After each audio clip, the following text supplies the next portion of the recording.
Welcome to Pennsylvania Newsmakers, and as always, thanks for joining us. Well, it's important to all of us. I'm talking about energy, and we'll focus on energy in Pennsylvania. But first, April 23rd is fast approaching. It's primary election day. We'll get into a review of the primary with a couple of the state's leading reporters. All of that after these words. Welcome to the fast-paced and unrehearsed weekly discussion featuring the leaders who help shape your world. Join us as we address the issues that impact you each and every day. This is Pennsylvania Newsmakers. And now, here's your host, Terry Madonna. I'll tell you what, it's fast approaching April 23rd. It's Pennsylvania's primary. And joining me to talk about that is Angela Couloumbis. She's with Spotlight Pennsylvania, and Marc Levy with the Associated Press, two journalists we have on the program regularly. All right, Angela, I'm going to start with you. April 23rd, it's primary day, and we have, let's just start with this. We have a closed primary, so if you're a Republican, you can't vote for Democratic candidates. If you're a Democrat, you can't vote for a Republican. And if you're an independent, forget about it. You're out of luck. You're out of luck. So let's talk about the top of the ticket. What do you think most of the focus is going to be on in April 23rd primary? Well, there's no primary challenge at this point at the top of the ticket. Obviously, you have you're going to have President Biden and former President Trump kind of maybe bringing out party faithful to vote. But really, the contested races are down-ballot races. They're row offices, all three row offices. The Attorney General, the Auditor General, and the Treasurer's Office are all up for grabs this year, as are a multitude of legislative seats. Right. So those are, and also congressional seats. Those are all contests that, in some districts, obviously for congressional, have actually very competitive primaries going on. Right. Well, Marc, when we talk about Auditor General, Attorney General, and State Treasurer, these are offices that lead often to the United States Senate and or the governorship of the state of Pennsylvania. Right. These are typically seen as springboards to higher office. Right. So, for instance, the state treasurer, Stacey Garrity, she's a Republican. There was talk about her running for U.S. Senate a couple years ago. She's now running for re-election. If she wins re-election to a second term, she'll be in the mix of Republicans talking about who will run for governor for the party in another 2 years. Bob Casey, the U.S. Senator, served as both Auditor General and Treasurer. Right. Of course, people who serve in these offices and seek higher office don't always win that office. But you're right. Yeah, these are important offices. These are offices that can complicate the life of a governor if you have a hostile Auditor General or a hostile Attorney General from another party to the governor. They can present conflict at the top of state government. So they are important offices from that standpoint as well. Yeah, and they also have a great deal of statewide publicity. They often issue reports that get a lot of coverage from the media. Absolutely. The Auditor General office, for instance, will do deep dives into how certain agencies are run and whether they're being run correctly. Obviously, the treasurer sort of controls the finances and the writing of checks of state money, and reviews contracts for most state agencies. And the Attorney General's office plays a gigantic role as the person who is the Attorney General is the top lawyer in the state. The office defends state laws. And in an election year like this one, where we expect lots of election challenges, that office will be front and center. And the state legislature is, particularly in the House, is very close. And so which party controls the state House and the state Senate is critically important. Right, very important. And so the Senate is controlled by Republicans. There's not a whole lot of mystery there. Everyone pretty much expects Republicans to maintain control into next year. But The House is essentially a one-seat majority for Democrats. We're talking about 203 seats in the House, and it's a one-seat majority. And that could change. You know, there's maybe 20 seats in the middle that the parties fight over. That could change hands. Yeah. And it's anyone's guess as to who will control that chamber. And the critical element for the governor, Josh Shapiro, is if he's facing an entirely controlled... and we have a warrant out for one of the state House members. We're going to run to a break and we come back. I want to talk about that. But the other subject that I want to talk about is both President Biden and President Trump visit the state quite frequently. We're maybe the top battleground state in the presidential election. We'll get to that after these words. This broadcast of Pennsylvania Newsmakers is presented by the Pennsylvania Chamber of Business and Industry, the statewide voice of business, and by the Pennsylvania State Education Association, bringing the power of a great education to our schools, our students, and our communities.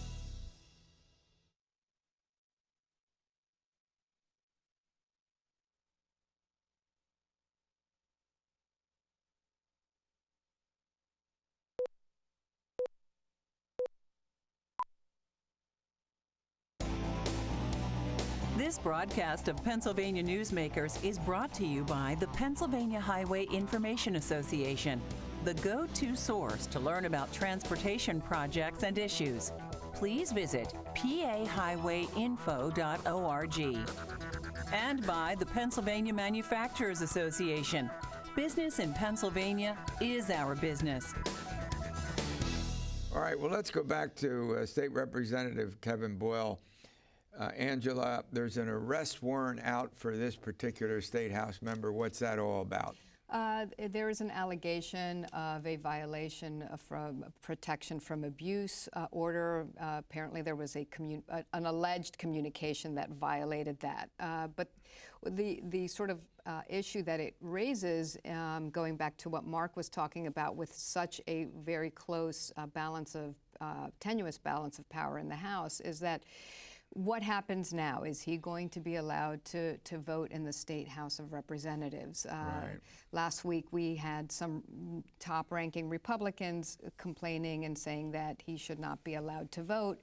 And so then on paper you, in theory, will have a tied House of Representatives. I was just thinking, imagine a tied House of Representatives. Going into the busiest part of the season, in the legislative season, which is the annual coming together for a budget. For the budget, yeah. And obviously, Governor Shapiro needs as much support in the House as he can to get his budget priorities through. It's a big election year. People are paying more attention. And it just has become the latest chaotic episode to throw the House that the House has experienced in the last 2 years. Really, it has been one chaotic episode after another, and that disrupts voting and it disrupts sort of policy making in the Capitol.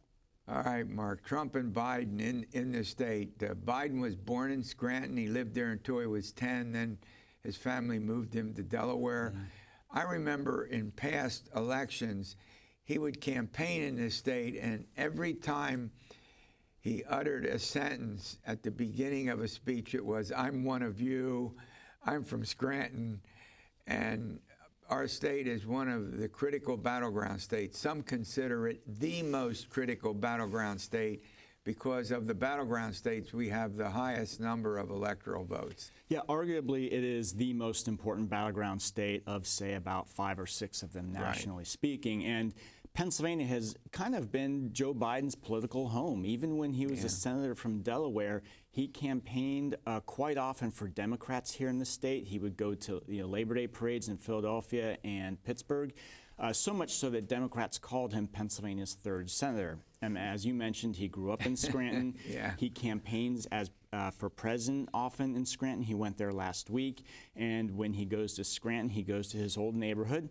He gets out of the car with Secret Servicemen standing around the whole motorcade. Everybody comes out to see him? All the neighbors come out of their houses, including the people who live in his childhood home. He says hi to the kids on the block. The Secret Servicemen stand around the whole motorcade, idles on this little residential street that's a few blocks away from where he attended Catholic church as a child. So it's nostalgic for him, but he also uses Scranton as sort of a grounded place, a blue-collar place where he can talk about his political roots and his political philosophy. Yeah, but in the polls that I've seen in the battleground states, Trump leads in most of them. I think Biden has a slight lead in Pennsylvania. So it looks like we're going to be a very competitive state in the presidential election coming up. No doubt, and it's still early. There's a lot of time between now and November, and those polls, I'm sure, are going to flip-flop another half dozen or more times. And they're also, former President Trump, as you know, is also facing, right now, his some legal first problems. Criminal trial. Yeah. And so those are things, it's very hard to predict how they're going to play out and how people are going to perceive them. Yeah. So, in conclusion, then, look out, Pennsylvanians. The candidates are going to virtually take up residence here. Right. I mean, they just have. Joe Biden was here for 3 days last week. Right. Donald Trump held a rally in the Lehigh Valley. You know, the primary is generally meaningless because there's no serious opposition to Joe Biden or Donald Trump. They are the putative nominees of their parties, right. But we will see hundreds of millions of dollars of TV ads, not only in the presidential race, but the Senate race in the next 6 months. Well, look, thanks for the update. All right, energy policy, we're going to talk about it in Pennsylvania. What's our chief source of energy? How important are we to energy production? And we'll get to that and more after these words.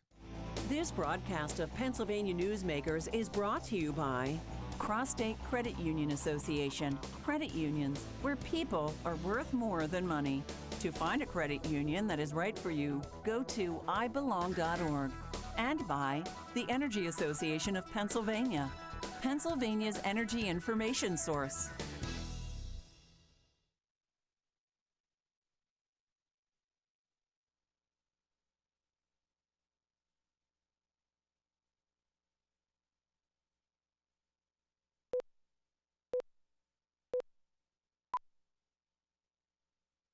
This broadcast of Pennsylvania Newsmakers is brought to you by the Association of Pennsylvania State College and University Faculties, representing the faculty and coaches who are devoted to providing quality public higher education for Pennsylvania's college students.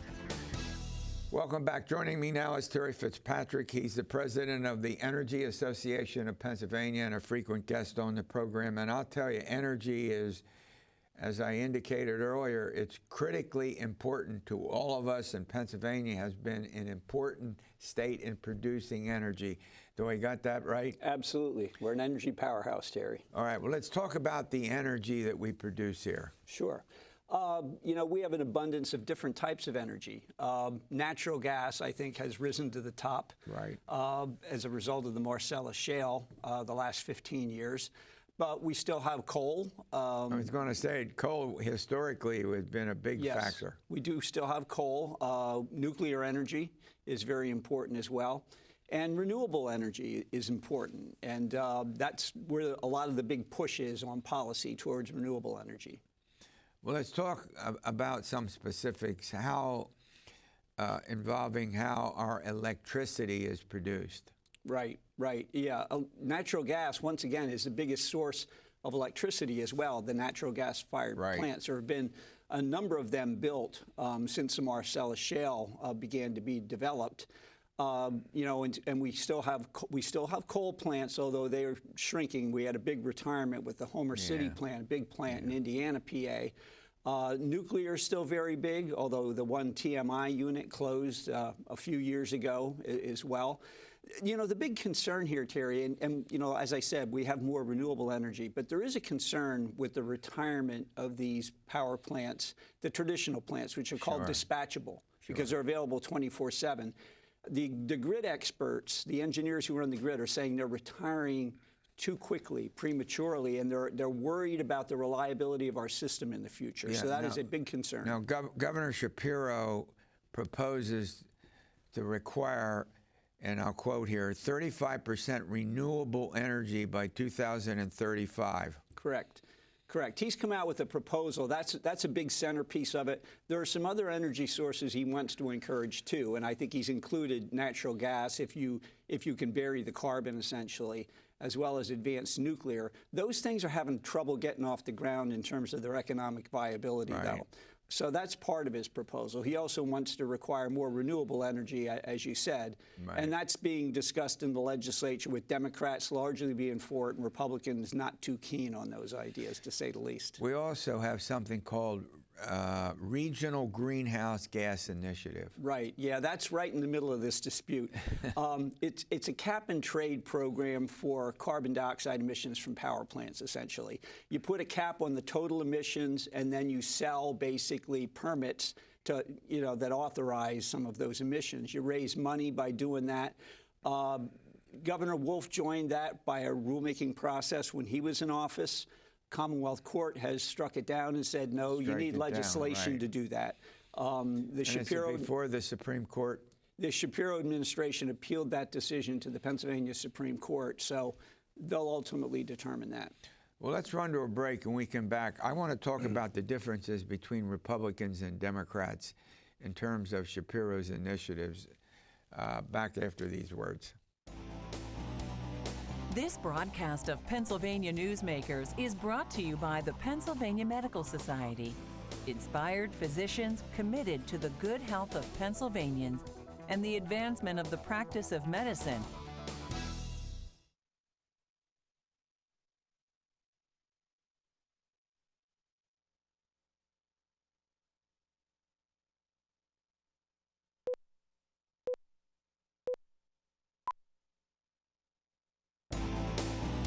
This broadcast of Pennsylvania Newsmakers is brought to you by Pennsylvania American Water. We keep life flowing across the Keystone State. Well, as you might expect, Republicans and Democrats have differences on these proposals. Republicans aren't keen on the proposals that you've been talking about. Yeah, that's correct, Terry. When we talk about, the utilities, energy policy, we like to say there's three things you need to keep in mind: affordability, reliability, and environmental sustainability. All of those are important things, but you need a balance among them. But if you look at the way the two parties break down on this, you see Democrats largely emphasizing the environment, climate change. And so they're pushing renewable energy, or what they call clean energy, more than anything. Republicans, on the other hand, are emphasizing two of the other legs, I think, reliability and affordability. They're making a lot of noise about this problem with the grid that I mentioned earlier. And also they're concerned about affordability, not so much about environmental sustainability. I won't say they're not concerned about it at all, but they tend to emphasize the other two things. So, and we're in the middle saying, well, you got to balance all three of those things.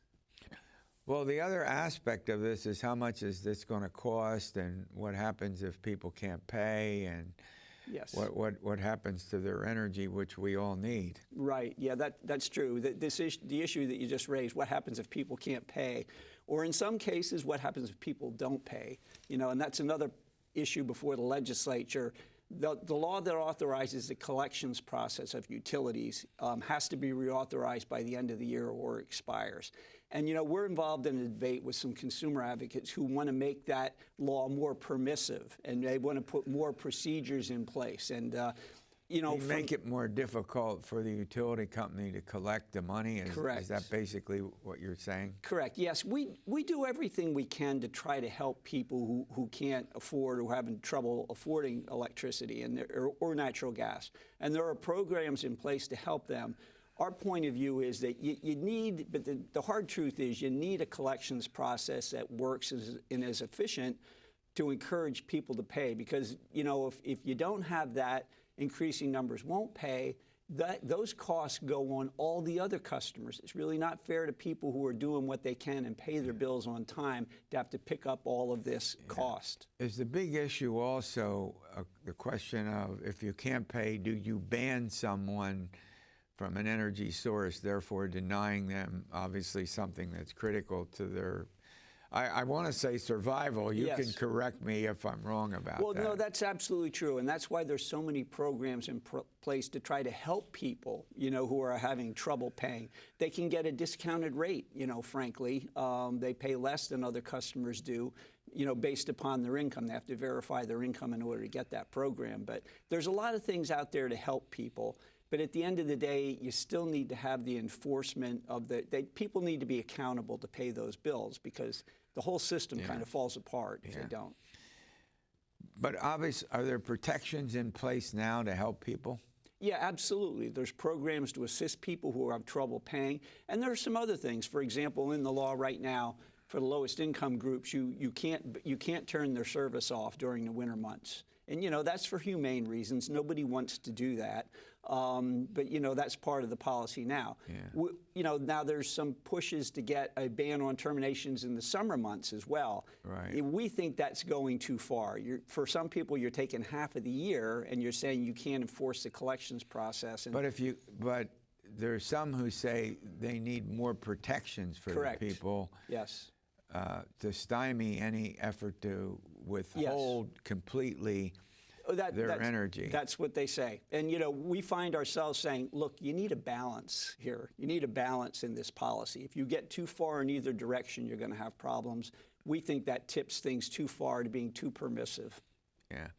Yeah, back to the source. We used to be a huge coal-producing state. Correct. One of the largest in the country. Mm-hmm. Where does that stand? Well, we're still a significant producer of coal. I think we're certainly in the top 5 in coal production. We might be as high as third. But overall, nationally, that has gone down. For a number, Is that mostly because of environmentally driven? Yeah, environmental reasons are maybe the biggest issue. I do think the development of all of this low-cost gas has also put more competitive pressures on coal. So it's a combination of factors. And that's being imported into the state, the gas? Well, some gas is imported into the state, although more than ever, we export gas. We export electricity. That's true. In fact, I think we're the biggest energy exporting state in the country. Yeah. And so overall, in summary, what would you say about Pennsylvania's energy production? Well, we're a huge energy producer. Like I said, we're the biggest exporter. We're the second biggest producer of natural gas. I think we're the 4th biggest producer of electricity. So, I think the Northeast Middle Atlantic region in particular is very dependent upon the energy that Pennsylvania produces. And even with liquefied natural gas, that goes, to the entire world. That's very important to Europe in light of what's happened, with the war in Ukraine and Russia cutting off supplies. All right. Tough question. Republicans and Democrats don't agree. Can they reach a compromise? They're having trouble doing question. that. In order to reach a compromise, Terry, both sides have to be willing. You know this as a political scientist. Both sides have to be willing to do some things that make them uncomfortable. To say to some of their core constituencies, well, I can't do everything you want me to do here. That is very difficult to do. It requires a lot of trust to do that. We don't have that right now. Yeah. And you need leadership from Governor Shapiro as well. You need leadership from all your political leaders, I would say, of both parties. Well, look, this has been an important update. I want to thank you for it. Thank you. All right, we'll see you next week for another edition of Pennsylvania Newsmakers. And as always, stay well.